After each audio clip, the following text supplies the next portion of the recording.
São 7h20. Essa mobilização das lideranças sindicais que envolve os servidores públicos, jornalista Beto Almeida, já começou. E esse gatilho foi disparado a partir da concessão de um reajuste de salários para policiais do Distrito Federal, que é bancado esse reajuste pela União. E os servidores encontram, assim, espaço para bater a porta dos gabinetes de deputados federais e senadores a partir da retomada das atividades no Congresso Nacional e cobrar apoio a essa melhoria salarial. Beto Almeida, análise política com credibilidade e isenção.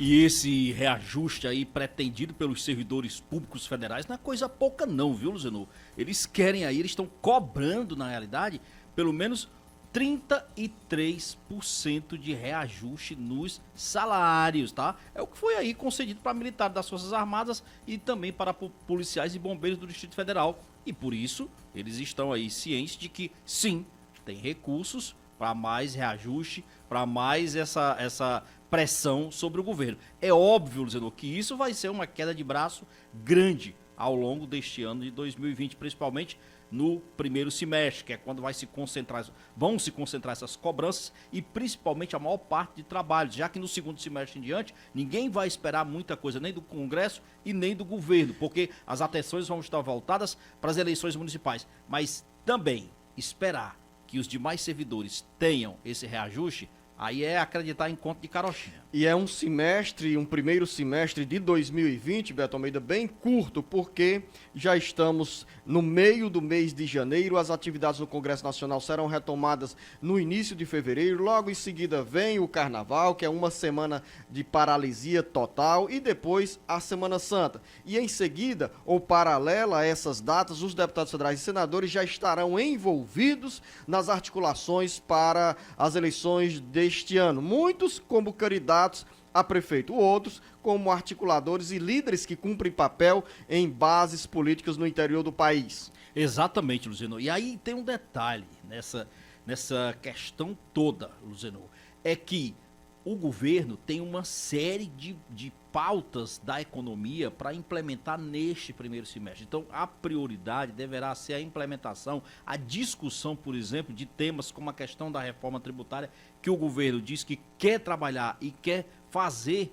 essas mudanças aprovar já a partir do primeiro semestre, que eu acho ainda, Luciano, também pouco provável que isso ocorra, porque a matéria é polêmica. O governo, por exemplo, nem sequer encaminhou a sua proposta de reforma tributária para o Congresso Nacional. O que existe lá é uma que tramita no Senado, outra que tramita na Câmara, mas que não são ou não tem ainda a contribuição. E ainda tem aquele detalhezinho que ninguém pode esquecer, Luzeno, que o governo não gosta nem de ouvir falar, a tal da recriação da CPMF. Seja com esse nome, seja com outro nome, do jeito que for, é tema polêmico. Eu quero dizer que tudo isso é o seguinte: nós temos eleições, nós temos temas relacionados à economia e no meio os servidores públicos federais querendo reajuste. Realmente... E nessa agenda também a reforma previdenciária que mexe com os servidores estaduais e municipais. É bom lembrar aos nossos internautas e ouvintes que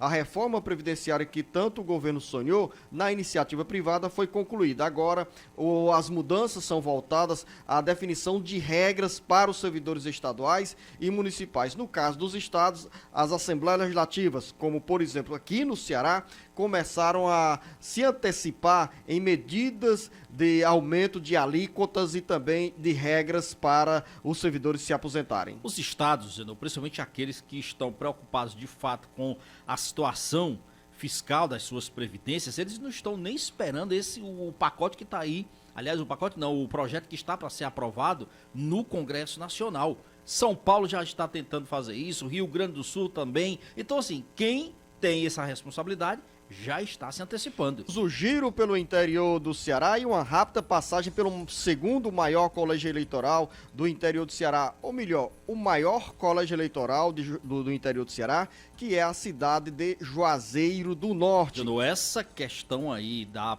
possível inelegibilidade do prefeito Arnon Bezerra se dá por conta, não, aí só corrigindo, que o irmão dele, o ex-prefeito de Juazeiro do Norte, que assumiu a condição né, era vice-prefeito, já assumiu a prefeitura, é o Luiz Ivan, não é o Sávio, que é irmão do atual prefeito Arnon Bezerra. Então, daí o Arnon Bezerra recebeu a prefeitura das mãos do irmão do Luiz Ivan. E a questão da inelegibilidade surge a partir desse questionamento que, com certeza, Arnon terá que enfrentar para poder ter a sua candidatura, Luciano, viabilizada. Como se não bastasse esse problema, que eu diria de ordem legal, ainda tem os problemas de natureza política e administrativa que infernizam o dia a dia do atual prefeito Arnon Bezerra. Infernizam essa agenda política e, ao mesmo tempo, deixa angústia, Beto Almeida, para os moradores de Juazeiro do Norte, que enfrentam, principalmente na área de saúde, dificuldades para receber um atendimento, ter uma consulta. É exatamente, Luciano. E aí é os detalhes. Olha, inclusive eu estava vendo ontem no noticiário de que alguns equipamentos de saúde, unidade de saúde, portanto, lá de Juazeiro, voltaram a funcionar, mas assim, o da prefeitura mesmo, o problema é falta de pagamento, Luciano. Os médicos do município estão em greve por questão de atrasos salariais. Então, assim, é uma questão que a gente já comentou isso daqui, que chama a atenção, primeiro, pela proximidade, pelo conhecimento de causa que Arnon Bezerra, não só como gestor, deveria ter, porque ele também é prefeito. Aliás, ele também é médico, não é só prefeito. Ele conhece, ou deveria conhecer essa realidade. Aliás, nenhum trabalhador, Luciano, deveria trabalhar sem receber seu salário. Isso, para mim, é básico. Agora, deixar isso correr numa área tão nevrálgica como é a questão da saúde, que não é só em Juazeiro, mas em qualquer município. Agora, se o Arnon, que é médico, que conhece essa realidade, deixa isso acontecer, o que irá depois, Zino? São 7 horas e 38 minutos, Beto Almeida. A ansiedade marca essa mobilização dos militantes ligados ao presidente Jair Bolsonaro, porque a criação do Aliança pelo Brasil, se viabilizado no mês de março ou abril pelo Tribunal Superior Eleitoral, permitirá a nova sigla entrar na corrida pelas prefeituras e câmaras municipais. E aqui mesmo no Ceará, muitos aliados que apoiaram o então candidato e hoje presidente Jair Bolsonaro querem participar, disputar as prefeituras. Claro, tem esse obstáculo aí sobre a agenda do Tribunal Superior Eleitoral, embora outra agenda que antecipe essa decisão do TSE, que é a mobilização pela coleta das 491 mil assinaturas em 9 estados, não tem tanta dificuldades, porque a rede de apoio ao atual governo é grande e com isso a mobilização se torna menos difícil. Sem dúvida que essa mobilização ajuda, Luciano, até porque aqui mesmo no Ceará, o Ceará se antecipou, tem colocado isso no dia a dia, na pauta dos bolsonaristas. Agora mesmo já está sendo definido, por exemplo, ele quer priorizar a questão da região Nordeste, já está definido inclusive uma data agora para fevereiro, para ir para Pernambuco, por exemplo, mas olha só, Luciano, ele tem que coletar essas assinaturas em 21 estados. É exigência. Então, assim, no total... Eu falei 9 estados, Beto. Mas é o mínimo, mas ele tem que cobrir aí esse total de assinaturas. A expectativa deles é que os eventos sejam realizados para a coleta de assinaturas em 21 estados. Significa dizer o quê, Luciano? Que apesar de toda essa capilaridade que o governo Bolsonaro, aliás, que o presidente Bolsonaro tem e a simpatia de seus seguidores, não é fácil, amigo. Ainda falta, ele tem hoje em torno de 200 mil assinaturas, então por baixo faltam aí mais 291 mil assinaturas. A questão toda é, além de tudo isso, você citou aqui, a gente citou que tem mais outros 3 partidos que estão na frente. Lógico, não existe a obrigação cronológica do TSE ter que conceder, por exemplo, o registro na ordem que aqueles partidos deram entrada. Mas é fato, Luciano, hoje os bolsonaristas estão mais céticos, mesmo trabalhando, não querendo desanimar, mas é difícil você imaginar que o partido vai estar em condições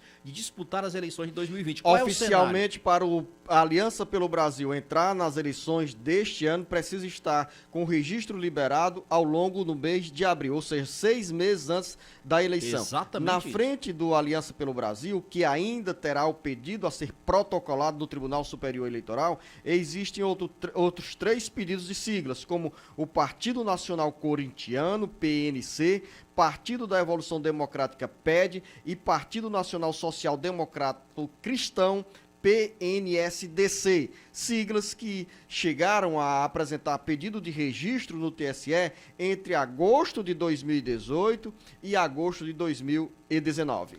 Pois é, olha só, e isso daí, esses 3 que já estão com todo o seu processo pronto, Luziano.